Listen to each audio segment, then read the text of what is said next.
وقال الذي آمن يا قوم اتبعون أهدكم سبيل الرشاد يا قوم إنما هذه الحياة الدنيا متاع وإن الآخرة هي دار القرار من عمل سيئة فلا يجزى إلا مثلها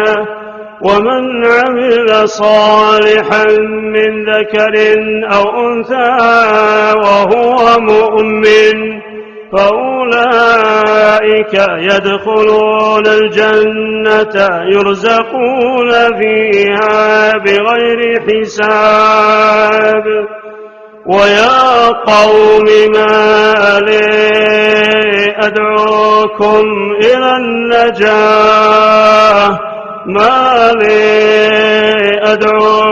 إلى النجاة وتدعونني إلى النار تدعونني لأكفر بالله وأشرك به ما ليس لي به علم وأنا أدعوكم إلى العزيز الغفار لا جرم أن ما تدعونني إليه ليس له دعوة في الدنيا ولا في الآخرة وأن مردنا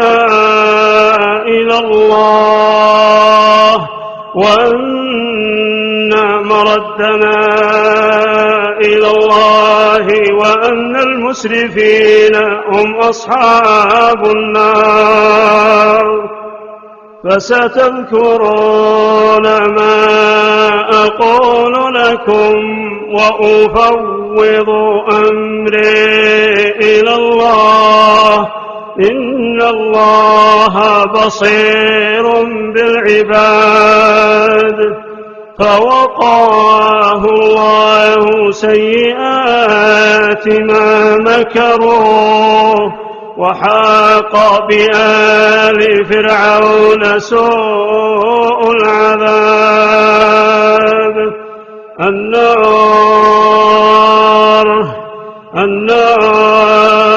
يعرضون عليها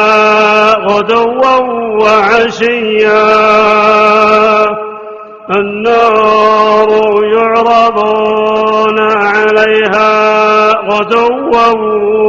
وعشيا ويوم تقوم الساعة أدخلوا آل فرعون أشد العذاب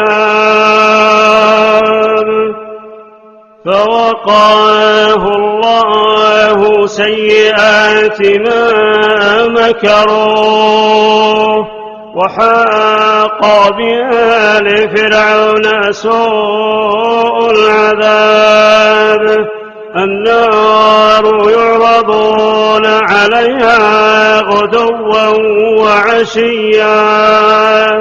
ويوم تقوم الساعة أدخلوا آل فرعون أشد العذاب وإذ يتحاجون في النار فيقول الضعفاء للذين استكبروا إنا كنا لكم تبعا فهل أنتم مغنون عنا نصيبا من النار قال الذين استكبروا إنا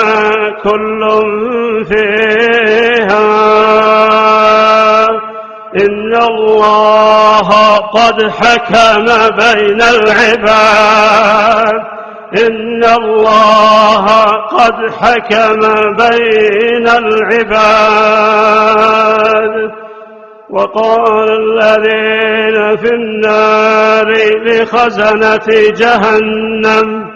ادعوا ربكم يخفف عنا يوما